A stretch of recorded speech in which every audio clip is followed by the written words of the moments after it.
Good morning, students and my dear friends. Today is 2nd of December 2022, Friday. Lecture start करने से पहले अगर आपको इस प्रेजेंटेशन की पीपीटी चाहिए तो आप मुझे टेलीग्राम चैनल पर ज्वाइन कर सकते हैं। इसके अलावा आप मुझे ट्विटर, रिसर्चगेट, फेसबुक और इंस्टाग्राम पर भी फॉलो कर सकते हैं। और इसी टेलीग्राम चैनल पर आपको इकोनॉमिक टाइम्स, मिंट और बिजनेस स्टैंडर्ड की न्यूज़ हेडलाइन की सेपरेट पीडीएफ भी मिल जाएगी। तो स्टार्ट करते हैं आज का discussion. Motivation of the day is the good life is a process, not a state of being. It is a direction, not a destination. और आज के मिंट पेपर की ये न्यूज़ हेडलाइंस हैं। You can just have the glimpse of it. और आज के business standard news analysis discussion में हम अप्रॉक्सीमेटली 12 न्यूज़ आर्टिकल्स कवर करेंगे। तो स्टार्ट करते हैं आज का पहला न्यूज़ आर्टिकल, जो कि बिजनेस स्टैंडर्ड के पेज नंबर 1 पर दिया हुआ है। और इसके ही साथ हम पेज नंबर 4 पर दिए हुए 3 और आर्टिकल कवर करेंगे। तो देख लेते हैं आज का पहला news article. CAD may shoot up as net export hit 9-year high. जुलाई और सितंबर क्वार्टर यानी second quarter of financial year 23 के अकॉर्डिंग इंडिया का जो नेट एक्सपोर्ट रेशियो है वो फ्रेश हाई रजिस्टर कर रहा है। अप्रॉक्सीमेटली 9 साल का सबसे हाईएस्ट पॉइंट रजिस्टर किया है इंडिया के नेट एक्सपोर्ट रेशियो ने। कितना? Approximately 5.89% of GDP. तो क्वार्टर 2 में इंडिया का जो नेट एक्सपोर्ट रेशियो रहा वो 5.89% ऑफ जीडीपी रहा। और इस नेट एक्सपोर्ट रेशियो के अकॉर्डिंग इंडिया का जो करंट अकाउंट डेफिसिट है वो जुलाई और सितंबर क्वार्टर में शूट अप कर गया है। तो as a part of GDP figure net export जो डेटा है वो भी पब्लिश्ड होता है। बेसिकली इंडिया के केस में और यूजुअली इंडिया के केस में जो नेट एक्सपोर्ट का डेटा होता है ये नेगेटिव होता है। और नेट एक्सपोर्ट डेटा या नेट एक्सपोर्ट रेशियो है क्या रिफ्लेक्ट करता है? ये बेसिकली ये रिफ्लेक्ट करता है कि इंडिया के एक्सपोर्ट और imports in both cases goods और सर्विसेज, इंडिया का एक्सपोर्ट और इम्पोर्ट में कितना डिफरेंस है। और जो ये भी रिसेंटली पब्लिश डेटा है नेट एक्सपोर्ट रेशियो का, ये कहीं ना कहीं इंडिकेट कर रहा है कि सितंबर क्वार्टर में इंडिया का जो करंट अकाउंट डेफिसिट है, कैड है, वो शूट हो सकता है। जबकि इस पर्टिकुलर जीडीपी नंबर्स में या जीडीपी डेटा में कहीं भी कैट का डेटा पब्लिश नहीं होता। कैट का डेटा कौन रिलीज करता है? That is released by reserve Bank of India. और कैड और नेट एक्सपोर्ट रेशियो में क्या डिफरेंस होता है? बेसिकली जो कैट होता है वो प्राइवेट ट्रांसफ़र रिसीट्स को भी कैटर करता है, उसको भी फैक्टर आउट करता है, फैक्टर इन करता है। जबकि नेट एक्सपोर्ट डेटा में केवल एक्सपोर्ट और इंपोर्ट का डिफरेंस होता है गुड्स और सर्विसेज सेक्टर में। तो basically CAD represent the remittance by Indian employed overseas along with the net export. तो कैट का डेटा जो होता है वो ज़्यादा ब्रॉडर होता है, हम ये कह सकते हैं। हालांकि भी कैट का डेटा पब्लिश नहीं हुआ है, जो डेटा पब्लिश हुआ है वो नेट एक्सपोर्ट रेशियो का डेटा पब्लिश हुआ है। और उसके अकॉर्डिंग ऐसा ये अज्यूम किया जा रहा है कि सितंबर क्वार्टर में इंडिया का जो कैट है वो भी शूट अप करेगा, क्योंकि जो नेट एक्सपोर्ट रेशियो है वो अपने 9 साल के सबसे हाईएस्ट पॉइंट पर पहुंच गया, approximately 5.89% of GDP. And that is why experts are assuming कि आगे आने वाले क्वार्टर में हमें करंट अकाउंट डेफिसिट और नेट एक्सपोर्ट रेशियो दोनों में ही और भी इंक्रीज देखने को मिलेगा। जनरली जो नेट एक्सपोर्ट होता है, जिसको हम नेट एक्सपोर्ट रेशियो भी बोलते हैं, उसे कैड का प्रॉक्सी माना जाता है। तो अगर नेट एक्सपोर्ट रेशियो हाई आ रहा है तो कैड भी जो है वो हाई ही अज्यूम किया जाता है। और इससे पहले, इस क्वार्टर से पहले 2013 में जो नेट एक्सपोर्ट का डेटा था वो सबसे हाईएस्ट था। कितना था? अप्रॉक्सीमेटली 4.9% ऑफ जीडीपी तक पहुंच गया था फाइनेंशियल ईयर 2013 में। और उसके बाद अब सबसे हाईएस्ट पॉइंट पे यानी 2023 में जो नेट एक्सपोर्ट का डेटा है वो 5.98 पर है। और अगर इंडिया के रीसेंट कैट डेटा की बात करें, करंट अकाउंट डेफिसिट डेटा की बात करें, तो क्वार्टर में अप्रॉक्सीमेटली 2.8% ऑफ जीडीपी इंडिया का कैट आया था compare to the previous quarter, यानी क्वार्टर 4 ऑफ फाइनेंशियल ईयर 21 में it was approximately 1.5% of GDP था। तो 1.5% से इंक्रीज होकर के 2.8% पहुंच गया है और इस बार का नेट एक्सपोर्ट रेशियो डेटा देख करके एज्यूम किया जा रहा है कि और ज़्यादा इंक्रीज करेगा and it is a challenging time for India, जिस तरीके से करंट अकाउंट डेफिसिट इंडिया का इंक्रीज कर रहा है। हालांकि इंडिया के केस में it is a very normal situation, but जो क्वांटम से इंक्रीज हो रहा है ये अब एक चैलेंज पोज कर रहा है इंडियन पॉलिसी मेकर के सामने। So this is the tracking of net export and CAD in terms of percentage. You can just compare कि कैट जो है वो नेट एक्सपोर्ट के डेटा के अकॉर्डिंग ही फ्लक्चुएट करता है, अकॉर्डिंगली ही चलता है। अगर नेट एक्सपोर्ट ज़्यादा है तो कैट भी ज़्यादा ही अज्यूम किया जाता है। अब देख लेते हैं अदर न्यूज़ क्लिप्स जो कि पेज नंबर 4 पर दी हुई हैं और इंडियन इकोनॉमी से ही रिलेटेड है, तो इसीलिए हम इसको इसी सेक्शन में डिस्कस कर लेते हैं। GST mop up moderates to ₹1.45 trillion.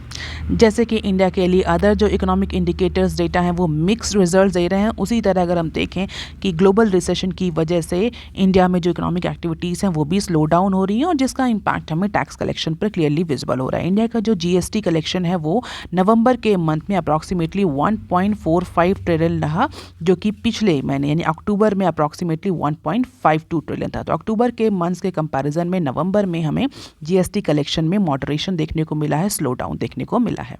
तो जो वेडनेसडे को ऑफिशियल डेटा रिलीज हुआ है उसके अकॉर्डिंग अक्टूबर के मंथ के कंपैरिजन में नवंबर में जो जीएसटी मॉपअप है वो मॉडरेट हुआ है, लेकिन it is a 9 straight month जब जीएसटी कलेक्शन ने 1.4 का मार्क क्रॉस करके रखा है।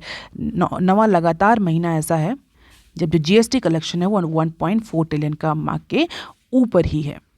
और पिछले साल के कंपैरिजन में अप्रॉक्सीमेटली पिछले साल के नवंबर मंथ के कंपैरिजन में अप्रॉक्सीमेटली 11% इंक्रीज देखने को मिल रहा है इस मंथ के जीएसटी कलेक्शन में। और एक्सपर्ट्स का क्या कहना है? एक्सपर्ट का कहना है कि अक्टूबर के मंथ में जो ये जीएसटी कलेक्शन में इंक्रीज देखने को मिला था that was mainly because of the festive season. तो ये मंथ बाई मंथ जो फ्लक्चुएशंस आ रहा है ये फेस्टिव सीजन की वजह से है। अभी कोई ऐसा सीक्वेंशियल डिप देखने को नहीं मिला because of the recessionary conditions. So this is the robust tally in GST collection since the month of April 2021 to November 2022।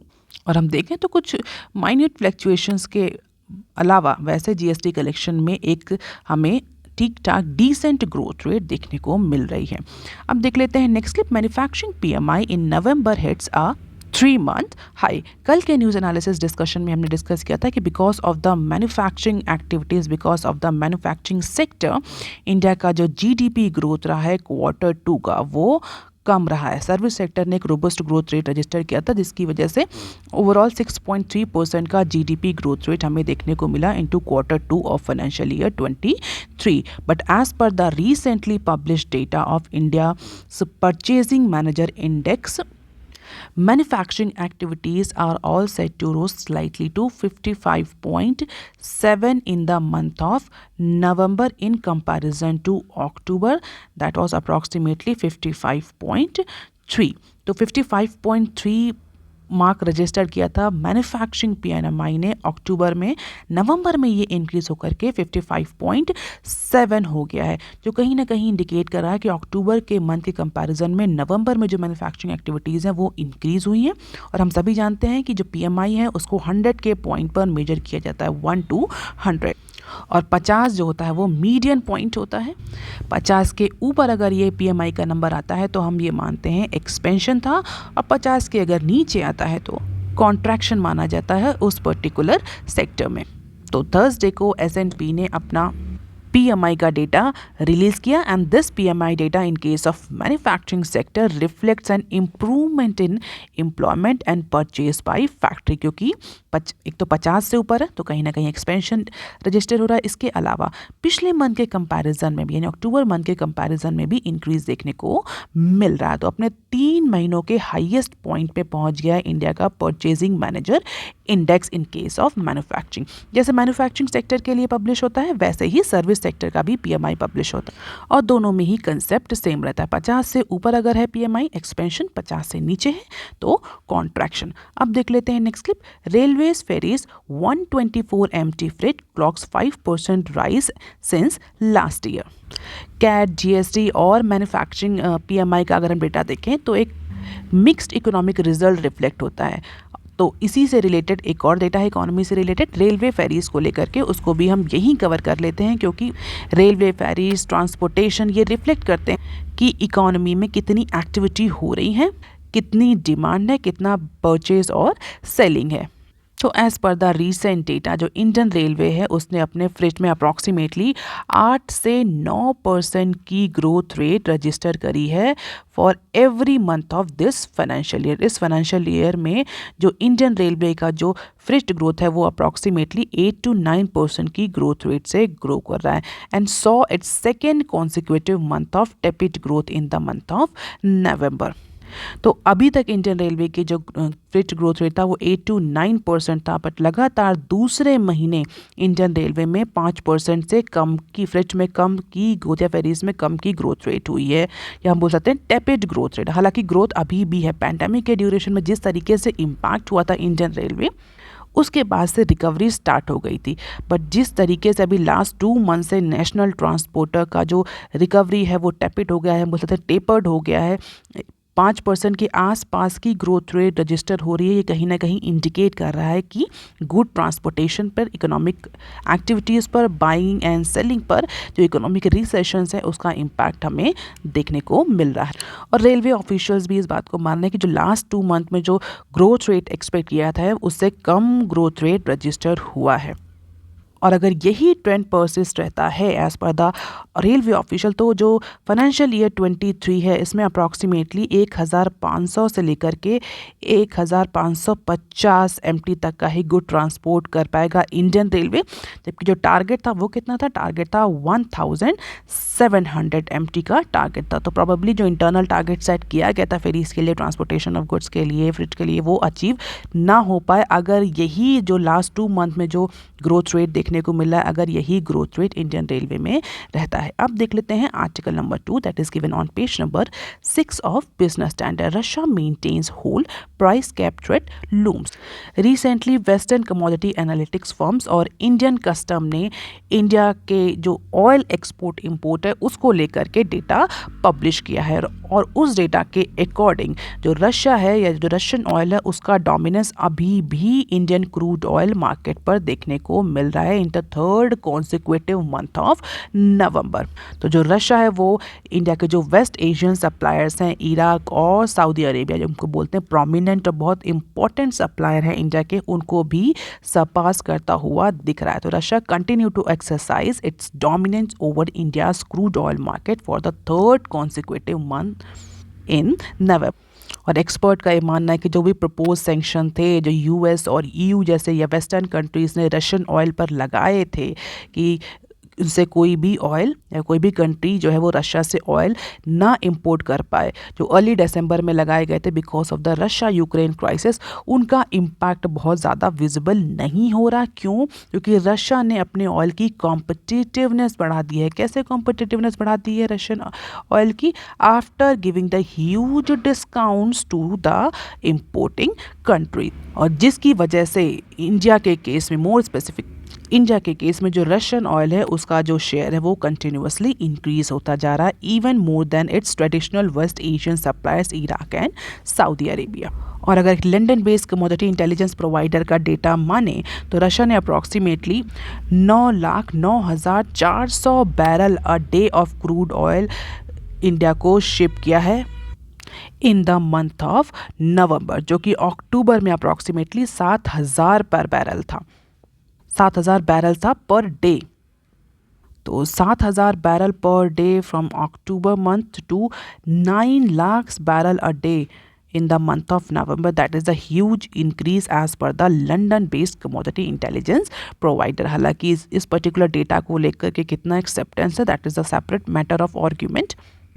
और अगर दूसरे डेटा प्रोवाइड को देखें या उनका डेटा देखें, जैसे कि Paris based commodity data provider जो है, अगर उनका डेटा देखें तो उनके according approximately 8 lakh barrel a day जो रशियन सप्लाईज है वो इंडिया आई है एज ऑफ नवंबर 27। हालांकि दोनों ही एजेंसी, चाहे वो Paris based commodity data provider हो, चाहे वो London based commodity data provider हो, दोनों ही जो एजेंसीज हैं वो शिप मूवमेंट के बेसिस पर डेटा को ट्रैक करती हैं, तो ऑयल शिपमेंट को कैलकुलेट करती हैं।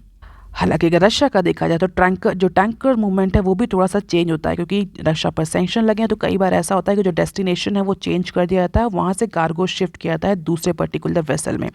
तो ये डेटा बहुत ज़्यादा रिलायबल नहीं कहा जा सकता है, बट ओवरऑल थोड़ा सा आइडिया मिलता है इस डेटा को देख करके कि यस, रशिया का जो सप्लाई है इंडिया के केस में वो कंटिन्यूअसली मंथ बाई मंथ जो है वो इंक्रीज कर रहा है। And the fate of Russian supply in the December rest on the outcome of the price cap that the western nations plan to impose on December 5। क्योंकि अब sanction का कोई इम्पैक्ट देखने को मिला नहीं है, तो जो वेस्टर्न कंट्रीज़ हैं वो प्राइस कैप लगाना चाह रहे हैं रशियन ऑयल पर। हालांकि चाइना और इंडिया अभी भी इस सीलिंग को लेकर के एग्री करेंगे या नहीं करेंगे, क्योंकि रशिया ने डायरेक्टली और इनडायरेक्टली इन कंट्रीज़ को थ्रेटन किया है कि अगर वो किसी भी तरह के सीलिंग पर एग्री करते हैं तो जो उनका ऑयल शिपमेंट है वो रोक दिया जाएगा।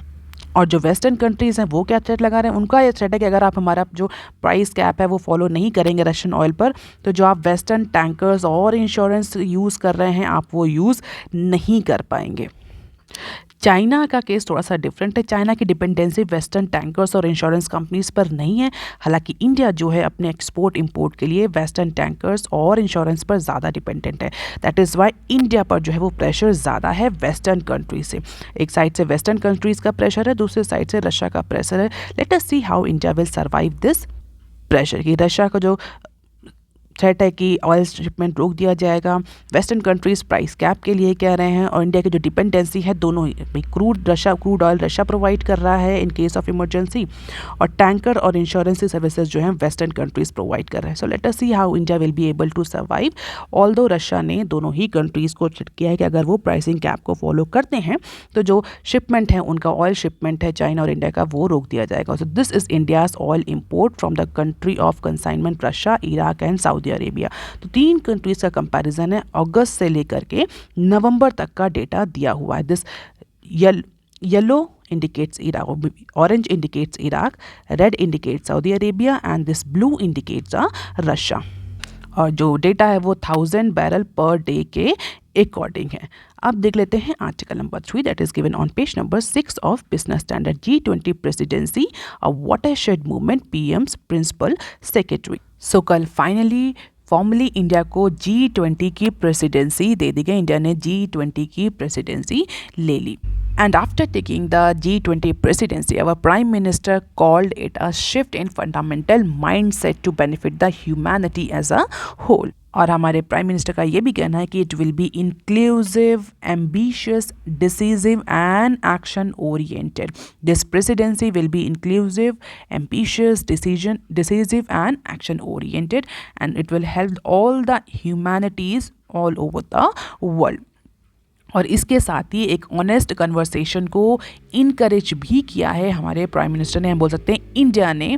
और इस ऑनेस्ट कन्वर्सेशन के थ्रू कई सारे जो रिस्क हैं जो कि मास डिस्ट्रक्टिव वेपन और ग्लोबल सिक्योरिटी से रिलेटेड हैं उनको कॉल किया है। तो finally India has started it's G20 presidency with the focus on counter terrorism and unity. तो इंडिया का जो फोकस रहेगा इस G20 प्रेसिडेंसी में that will be the counter terrorism, unity, weapon of mass destruction and enhancing the global security. इसके अलावा, इन सब के अलावा इंडिया के सामने जो चैलेंजेस रहेंगे वो इकोनॉमिक स्लो डाउन और क्लाइमेट क्राइसिस से रिलेटेड भी चैलेंज इंडिया के सामने रहेंगे during its G20 presidency tenure.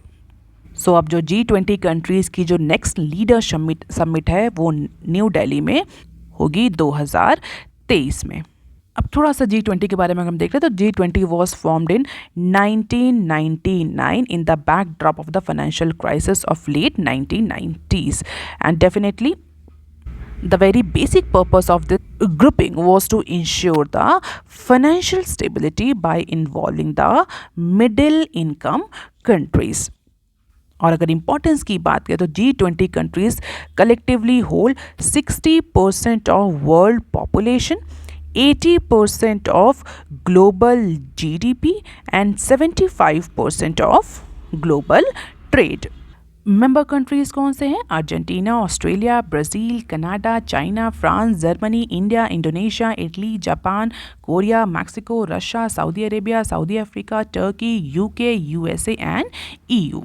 और अगर आप थोड़ा सा प्रेसिडेंसी के बारे में डिस्कस करें तो जो G20 की प्रेसिडेंसी है that rotates every year among the members and the particular country holding the presidency together with the previous and the next presidency holder. तो जो प्रेसिडेंसी होती, जो इंडिविजुअल प्रेसिडेंसी होल्ड करता है वो एक जो पहले वाला प्रेसिडेंसी होती है जिस कंट्री के पास उसके साथ, और जो उससे बाद होने वाली होती है उसके साथ पर्टिकुलर समिट को होल्ड करता है या प्रेसिडेंसी को होल्ड करता है। तो इंडिया से पहले इटली, इंडोनेशिया, इंडिया, ये 3 कंट्रीज है जो ज्वाइंटली प्रेसिडेंसी को होल्ड कर रहे थे। अब इंडिया जो है वो मेन लाइन में आ गया, तो आप मुझे कमेंट सेक्शन में लेकर बता सकते हैं कि इंडिया के साथ कौन से ऐसे 2 कंट्रीज हैं जो कि प्रेसिडेंसी होल्ड कर रहे हैं G20 की। तो ये तो डिस्कशन रहा G20 और G20 प्रेसिडेंसी का। अब न्यूज़ क्या है? न्यूज़ ये देख लेते हैं कि जो प्राइम मिनिस्टर के जो प्रिंसिपल सेक्रेटरी हैं मिस्टर PK मिश्रा, उनके अकॉर्डिंग इंडिया ने जो G20 की प्रेसिडेंसी ली है, this is a watershed movement in case of India's history. और इसके बाद इंडिया की जो रिस्पॉन्सिबिलिटी है वो और ज़्यादा बढ़ जाती है, क्योंकि इंडिया को वर्ल्ड को शो करना है कि what is the most rightful way for developing the world as a globe और एज अ होल फैमिली। और अप्रॉक्सीमेटली 56 डिफरेंट लोकेशन में जो इंडिया है वो इवेंट को होल्ड करेगा, प्रेसिडेंसी इवेंट, जिससे कि हर स्टेट गवर्नमेंट, यूनियन टेरिटरी और सिटीजन को एज अ स्टेक होल्डर इस प्रोसेस में, इंडिया की प्रेसिडेंसी प्रोसेस में इन्वॉल्व किया जा सके। Apart from it, India will also nurture and showcase its uniqueness as in terms of its diversity. तो बेसिकली एक यूनिवर्सिटी के इवेंट में जो मिस्टर PK मिश्रा हैं उन्होंने अपना ओपिनियन रजिस्टर किया है on India's G20 presidency tenure. और इसी के साथ जो लोकल एजुकेशनल इंस्टीट्यूट्स हैं, यूनिवर्सिटीज़ हैं, उनको भी कॉल किया है कि वो स्टूडेंट्स को ट्रेन करें कि वो डिफरेंट फोरम्स में इस अपॉर्चुनिटी को मेटेरियलाइज कर पाएँ। और G20 की प्रेसिडेंसी में इन स्टूडेंट्स को भी इन्वॉल्व किया जाए for organising the meetings and guiding the foreign delegates. तो फिलहाल के लिए जो मिस्टर PK मिश्रा हैं उनके according it's a huge and historic movement and India should tap this opportunity. अब देख लेते हैं some other news clips. Government proposes 1 licence for all insurance business. तो finance ministry is proposing the amendment to the insurance laws। तो insurance laws में कुछ amendment propose कर रही है फाइनेंस मिनिस्ट्री, जिसके बाद कुछ जो चेंजेस हैं इंश्योरेंस सेक्टर में वो लाने की कोशिश कर रही है। सबसे पहला एक common licence, composite licence issue करना है इंश्योरेंस सेक्टर में। और इस कंपोजिट लाइसेंस के बाद जो इंश्योरेंस कंपनीज हैं वो डिफरेंट फाइनेंशियल प्रोडक्ट ऑफर कर सकती हैं। उन्हें हर फाइनेंशियल प्रोडक्ट के लिए, डिफरेंट फाइनेंशियल प्रोडक्ट के लिए सेपरेट लाइसेंस लेने की ज़रूरत नहीं है। इसके अलावा जो चेयरमैन हैं और जो होल टाइम डायरेक्टर्स हैं या मेंबर्स हैं insurance regulatory development authority of India के, उनकी जो रिटायरमेंट एज है उसको भी इंक्रीज करने की, मॉडिफाई करने की बात हो रही है।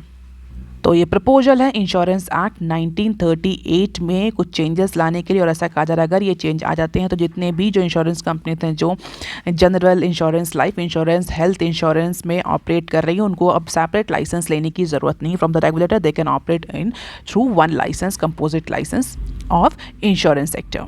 इसके अलावा कुछ और चेंजेस भी प्रपोज किए हैं फाइनेंस मिनिस्ट्री ने। जो मिनिमम कैपिटल रिक्वायरमेंट है उसको भी रिलैक्स करने का प्रपोजल है। क्लासेस, सब क्लासेस, टाइप ऑफ इंश्योरेंस, इन सब को भी चेंज करने का प्रपोजल। जो life and general life insurance councils हैं उनके कंपोजिशन को भी चेंज करने का प्रपोजल है। रिटायरमेंट एज भी चेंज कर रहे हैं। इसके अलावा जो कंसेप्ट ऑफ कैप्टिव इंश्योरेंस है वो भी इंट्रोड्यूस किया जा सकता है as per the recently submitted proposal by finance ministry. It is just a proposal, let us see how it will be accepted by the government. अब देख लेते हैं नेक्स्ट, रेजोल्यूशन डिस्ट्रीब्यूशन में be separated in IBC। LIC और insurance में change के बाद now government is considering to amend the insolvency and bankruptcy code. तो इंश्योरेंस एक्ट में चेंज में प्रपोजल फाइनेंस मिनिस्ट्री ने एंटिसिपेट किया है, रिकमेंड किया है। गवर्नमेंट जो है वो IBC कोड को भी अब चेंज करने जा रही है, उसमें भी अमेंडमेंट लाने जा रही है। One of the very important amendment that government is suggesting is to separate the process of resolution of a bankrupt from the distribution of the fund received from a successful bidder to enable a faster take over of the distress company. तो senior government official ने बताया है कि जो distribution है और resolution की process हो रही है आईबीसी में, उन दोनों को अब सेपरेट कर दिया जाएगा। इसके पीछे का बेसिक पर्पस जो रीज़न है गवर्नमेंट वो साइड कर रही है कि इससे जो रेजोल्यूशन की प्रोसेस है वो टाइमली कंप्लीट होगी, फास्ट प्रोसेस में कंप्लीट होगी, फास्ट मैनर में कंप्लीट होगी, फास्टर टेक ओवर हो जाएगा जो डिस्ट्रेस कंपनी है उसका। जो पेंडिंग केसेस हैं बहुत टाइम से आईबीसी के, वो उनका जल्दी रिजोल्यूशन और जल्दी डिस्ट्रीब्यूशन हो जाएगा। So this is the performance of IBC since last few years. तो अगर हम देखें तो अप्रॉक्सीमेटली 54% जो केसेस हैं अपील, विदड्रॉन, सेटल और रिजॉल्व हुए हैं, और उसमें से केवल 46% जो है वो लिक्विडेट हो। तो जितने भी अभी तक मान लीजिए 100% अगर केस सबमिट हुए तो 54% जो है वो विदड्रॉल, सेटल या रिजॉल्व हो गए हैं, और जो 46% है उसमें लिक्विडेशन हुआ है। अप्रॉक्सीमेटली 22,443 जो केसेस हैं वो डिस्पोज ऑफ हुए हैं। 7,175 केसेस जो हैं वो अभी पेंडिंग पड़े हुए हैं। अप्रॉक्सीमेटली 3,370 केस जो हैं वो अभी पोस्ट एडमिशन पेंडिंग पड़े हुए हैं। ये प्री एडमिशन, इनका एडमिशन ही नहीं हुआ, और ये पोस्ट एडमिशन पेंडिंग पड़े हैं। तो पेंडेंसी बहुत ज़्यादा है, और इसी पेंडेंसी को रिजॉल्व करने के लिए प्रॉबेबली जो गवर्नमेंट है वो आईबीसी कोर्ट में अमेंडमेंट प्रपोज कर रही है। अब देख लेते हैं next clip. November car sales zooms to record high. तो फाइनली नवंबर मंथ जो है वो कार मेकर्स के लिए एक बहुत अच्छा मंथ साबित हुआ है। इस ड्यूरेशन में जो कार सेल है वो अपने रिकॉर्ड हाई पर पहुंच गई। तो अप्रॉक्सीमेटली सभी जो कार मैन्युफैक्चरिंग कंपनीज हैं उन्होंने पॉजिटिव चेंज रजिस्टर किया है, एक्सेप्ट टोयोटा एंड निसान। और अगर कार सेल को देखें तो अप्रॉक्सीमेटली 31.7% का इंक्रीज देखने को मिला है कार सेल में in comparison to the last year. इसका रीज़न, लास्ट ईयर अगर आपको याद हो तो चिप की शॉर्टेज हुई थी। चिप शॉर्टेज की वजह से जो कार मैन्युफैक्चरिंग कंपनीज थी वो मैन्युफैक्चर नहीं कर पा रही थी, कार को टाइमली डिलीवर नहीं कर पा रही थी। फाइनली चिप मैन्युफैक्चरिंग में बूस्ट देखने को मिला है, जिसकी वजह से जो मैन्युफैक्चरिंग कॉस्ट इंक्रीज हो रही थी, जो मैन्युफैक्चरिंग हर्डल्स हो रहे थे वो रिमूव हो गए। मैन्युफैक्चरिंग अवेलेबल है, जल्दी सेटलमेंट हो रहा है, जल्दी डिलीवरी हो रही है, जिसकी वजह से नवंबर के मंथ में ये चिप बूस्ट की वजह से हमें कार सेल में भी बूस्ट देखने को मिल रहा है। आप देख लेते हैं next clip. Framework for banks foreign business issue. तो रिजर्व बैंक ऑफ इंडिया ने एक फ्रेमवर्क प्रेजेंट कर दिया है, फ्रेमवर्क अलाउ कर दिया है, इशू कर दिया है। किस लिए इशू किया है, थोड़ा सा ट्रिकी है, आप इसको ध्यान से देखेंगे। Framework to allow overseas subsidiaries and branches of Indian banks and financial institutions to undertake activities not specifically permitted in the Indian domestic market. And this framework also specify the applicability of these instruments to international financial services center in India, including the GIFT City. So basically banks, Indian banks और financial institutions की subsidiaries और branches को, ऐसी subsidiaries और branches, overseas subsidiaries और branches को India के जो आईएफएससी सेंटर हैं, या हम बोल सकते हैं गिफ्ट सिटी है, ऐसे जो उनको फॉरेन टेरिटरी जनरली मानते हैं, एक डिफरेंट टेरिटरी होती हैं इंडियन की इकोनॉमी में, इंडियन लैंड में, इन सारे एरियाज़ में ऐसे इंस्ट्रूमेंट या ऐसी फाइनेंशियल सर्विसेज का बिजनेस अलाउ कर दिया जो बेसिकली इंडियन डोमेस्टिक मार्केट में परमिटेड नहीं है। इट मीन्स जो इंडियन बैंक्स हैं, जो इंडियन फाइनेंशियल इंस्टीट्यूशंस हैं,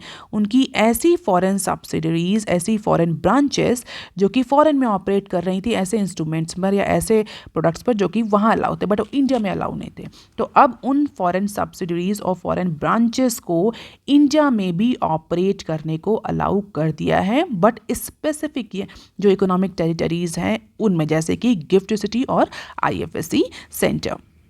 Now, these activities, these instruments, these services may not require the prior approval, but yes, they are subjected to compliance with all the applicable laws, regulations, and conditions stipulated by RBI and those prescribed by the host regulator. But yes, RBI ने कहीं ना कहीं ये भी ensure किया कि जो भी सब्सिडरीज या ब्रांचेस ऑपरेट कर रही हैं, they must have the proper adequate knowledge, understanding and risk management capabilities for handling such products और इंस्ट्रूमेंट्स इन इंडियन मार्केट। और ये जो एंटिटीज़ हैं ये मार्केट मेकर्स की तरह भी काम कर सकती हैं, एक्ट कर सकती हैं फॉर दोज एक्टिविटी। अब देख लेते हैं next clip. RBI conditional nod to Advent Carlyle stake buy in Yes Bank. तो रिजर्व बैंक ऑफ इंडिया ने कंडीशनल अप्रूवल दे दिया है दो फंड्स को जो कि ग्लोबल प्राइवेट इक्विटी इन्वेस्टर्स हैं, एक कारलेल और एक एडवेंट इंटरनेशनल। किस लिए? उनका जो प्लान एक्विजिशन था येस बैंक में, तो अप्रॉक्सीमेटली 9.99% शेयर खरीदेंगे ये दो फंड ग्रुप सेपरेटली, 9.9% एडवेंट और 9.9% कार्लेट। अभी तक आरबीआई का अप्रूवल नहीं मिला था। फाइनली आरबीआई ने कुछ कंडीशंस के साथ इन दोनों ही फंड्स को, ग्लोबल प्राइवेट इक्विटी इन्वेस्टर्स को, ये अप्रूवल दे दिया है।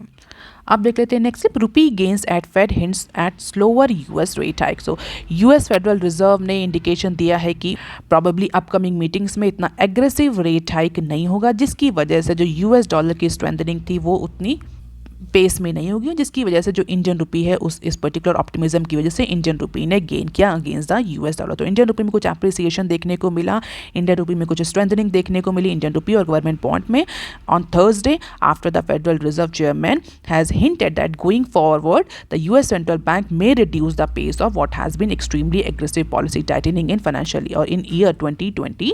तो हो सकता है प्रॉबेबली नेक्स्ट ईयर में यानी 2023 में जो यूएस फेडरल है वो इतना एग्रेसिव पॉलिसी रेट हाइक पर ना जाए, और इसी ऑप्टिमिज्म की वजह से जो डोमेस्टिक करेंसी है वो अप्रॉक्सीमेटली 81.22% पर डॉलर पर क्लोज हुई अगेंस्ट 81.43 पर dollar on its previous close. तो अप्रॉक्सीमेटली 0.6% का एप्रिसिएशन देखने को मिला इंडियन रुपी में because of this announcement by US Federal Chairman. So that is all for today, students. If you want lecture PDF, you can join me on Telegram channel. You can also follow me on other social media platforms. If you have any query and suggestion, you can write on comment section below. Please like, share and subscribe. Thank you. Have a nice day.